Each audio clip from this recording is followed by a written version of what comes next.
What's up, everybody? I just wanted to do a quick little walkthrough of this Stranger Things Metasounds setup I posted a few days ago. Some people were asking how I set it up, so figured I would just post a quick little breakdown of how I'm triggering some of these loops and processing these synth sounds. So here I have my main Metasound source. This is kind of where everything lives. Kind of looks like a lot from here, but I really only have three main synth patches that I'm kind of reusing across this grid.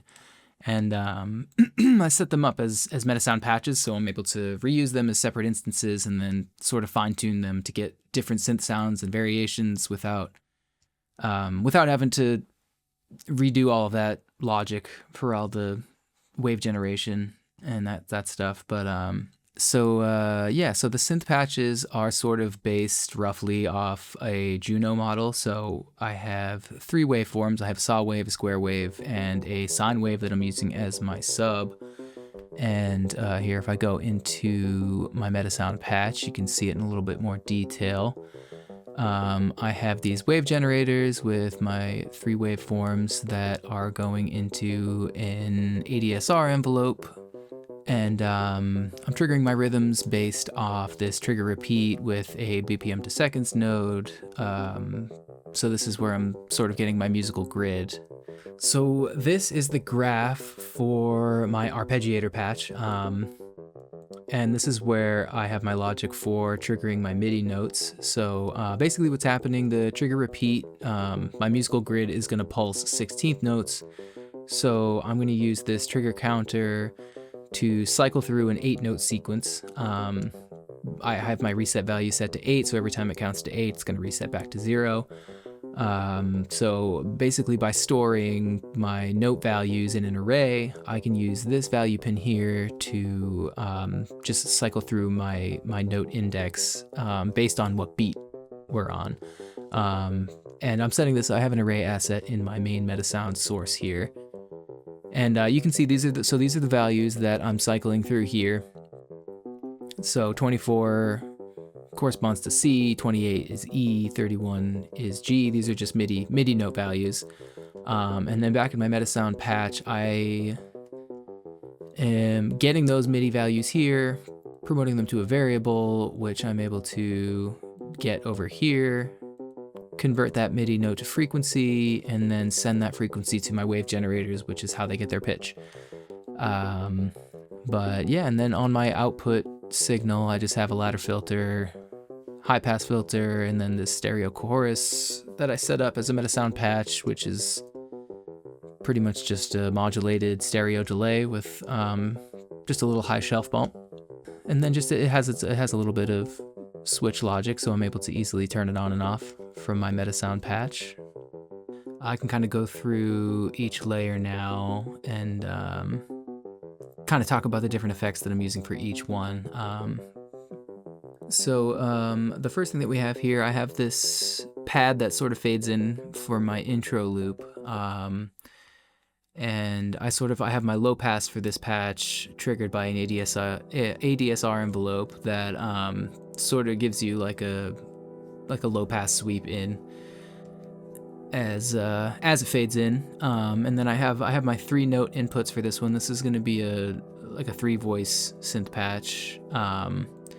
And then for each note, I actually have some LFO modulation before I'm setting these note variables. So this is kind of what gives it that little bit of like analog, like warbly sound. It's just detuning each note individually. So I can, it just gives it a little bit of texture. It's almost like a drawn out vibrato, I guess. But next I have this another arpeggio patch that comes in, and this is sort of the exact same pattern as the main arpeggio. I just have it sped up and transposed up about 4 octaves. So very similar setup here. I have a little bit of extra modulation to add a little texture to this. So I have my high pass and low pass are triggered by an LFO that's kind of giving it a little bit of that sweeping EQ sound, which just gives it a little bit of motion, a little bit of texture. And then I have some white noise getting mixed in with the sound as well. You can kind of hear, this is that little washy sound that I have in there. This is just a ladder filter that I have attached to an LFO. And then so I can trigger the next section here, which will bring in the arpeggio and the bass as well. Yeah, so the bass is also similar. I have one less voice for, or one less wave for this one. I only have a sine wave and a saw wave. But, and on the bass I have a little bit of, it's like a sort of like, it's almost like an envelope filter, where I have some attack decay that is triggering my ladder filter, so you kind of get this like almost like auto filter sweep on the bass as the decay kind of rolls off. But it's super subtle. It's more noticeable when I turn up the intensity, but I'll save that for later. And so the next layer I have here is just a pad that sort of triggers with the bass. I have this set to trigger every 2 bars, and pretty straightforward here. This is the same as the 3-voice pad that I showed you before. Kind of gives you that nice shift between an E minor and a C major 7. And then I have my high pass and low pass. Low pass is connected to the intensity. So I'll demonstrate that when we get through all the rest of these pads. So next is this sort of swell, which is has a little bit more logic in terms of when it's triggered. See, it looks like I have it triggering every 16, so every 4 bars basically. But and then I have a super slow attack, so it kind of fades in, and you get that kind of lead in to the downbeat of the next bar. But looks like I have my low pass is triggered by a little attack decay, so I get a little bit of an EQ sweep as it fades in. So okay, it looks like I added a little bit of pitch shift here as well. So it's a little bit of a pitch shift on an LFO, which is just kind of a different way of getting that tape warble. These were kind of afterthoughts, so I kind of just threw these together. In the future, I'd like to just build this functionality into my Metasound patches, which would make more sense and kind of keep things consistent. But yeah, so the next 2 layers, well, I have the kick drum. Actually, the kick drum is pretty straightforward. Just kind of like that heartbeat, kind of keep things driving along. You know, I have some AD envelopes with triangle wave, sine wave, just pitched way down. A little bit of noise mixed in there for a little more attack. But what's different about this is sort of the logic that I have that's telling it when to trigger. So the kick drum is kind of hitting on the first 2 16th notes of each beat, and I kind of had a hard time figuring out the best way to kind of just get it to trigger when I wanted it to. And so I kind of got this idea from a breakdown that Dan Reynolds had done in one of the Thursday night tech audio chats, which if you're interested in tech audio, I would highly recommend going to those, or at least checking them out on YouTube after the fact. But basically he had this array set up. It's a similar setup to what I was using with my arpeggiator, but since there isn't a note on every single beat, I'm kind of using these 0 values as rests. So I'm able to kind of, while I'm cycling through all of these values, I'm able to kind of compare if this value is greater than 0,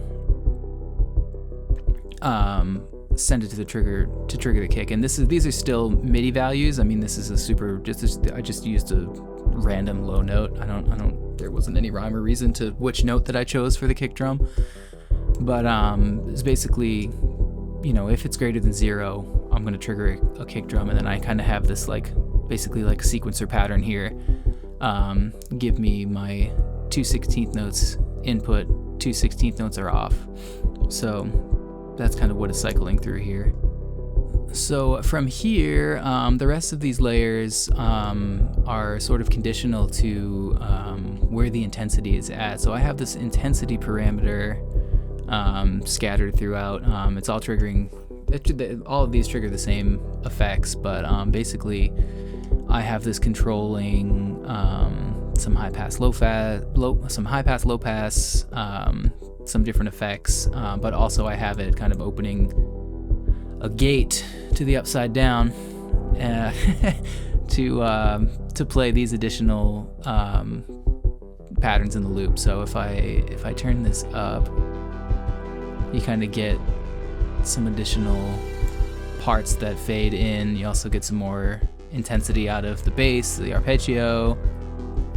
Actually, in the bass, I'm using the intensity to change the note pattern here. So I have a similar setup as the kick drum, where I have my array of note values here, with the 0 values being my rests, but actually I have two separate patterns in this one array, and I'm using this array subset here to update the index range based on the intensity. So if the intensity equals 0, the bass pattern is going to cycle through from index 0 to index 31, and then if the intensity is greater than 0, it cycles from index 32 to index 63. So this is how I'm getting a slightly different bass line when the intensity is up. You can hear it goes from the sort of like single notes on the downbeat to adding these pickups into the next chord. And I originally wanted to have these different patterns as their own array assets, but I couldn't really figure out how to switch the entire array. So this is where I landed. This method doesn't really scale it very well. Like if I wanted 4 bass patterns instead of 2, I'd need an array with 128 values in it, which is definitely going to be a lot harder to keep track of, especially keeping track of which index goes with which beat. So if you have a better way to do this, definitely let me know. So this next layer that I have here is just the sort of accent that I have playing on the 2. So every 4 bars, it'll play on the 2. It's the same synth pad patch that I've been using. Same sort of pitch warble effects that I have with the LFOs. I have this one panned a little bit to the right, but so I have a little bit of additional logic here, which is basically just having it's counting quarter notes for a 16 beat cycle. So for 4 bars, it's going to count quarter notes, and it's basically telling it only trigger this chord on the second beat of this 16 beat cycle, 16 quarter note cycle. So basically it just tells it to trigger on the 2 every 4 bars. It's more complicated to explain than it was to set up, to be honest. But yeah, that's it for this. So, and then I have this next one is just another pad that sort of just has a similar attack, but a longer decay, and has a little bit of noise mixed in. So you can kind of hear this one has a little bit, I said similar attack, but it's actually, I have a little bit of a LFO triggering the low pass, triggering the ladder filter on this one to give it kind of like a sweeping attack that swells in. And I think this one's, no, I thought I panned that to the left, but I guess this one's down the middle. And I think that's kind of everything. Obviously I have a little bit of a reverb delay going on, but let me get a little mix going here so you can kind of hear everything in context.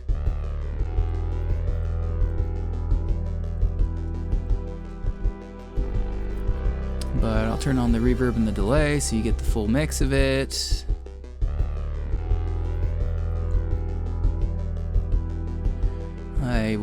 I can turn the intensity down, and it'll go back to that more simple looping pattern. Single bass notes, none of the extra accents or hits.